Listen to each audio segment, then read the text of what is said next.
राजा और मूर्ख बंदर पंचतंत्र की कहानी प्राचीन समय की बात है।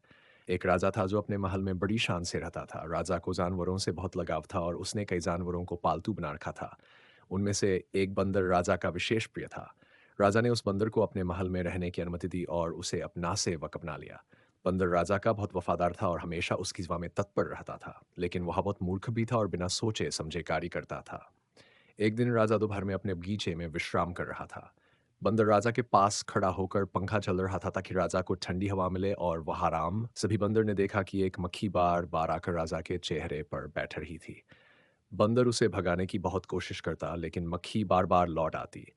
बंदर बहुत गुस्से में आ गया और उसने निर्णय लिया कि अब वह इस मक्खी को हमेशा के लिए खत्म कर देगा।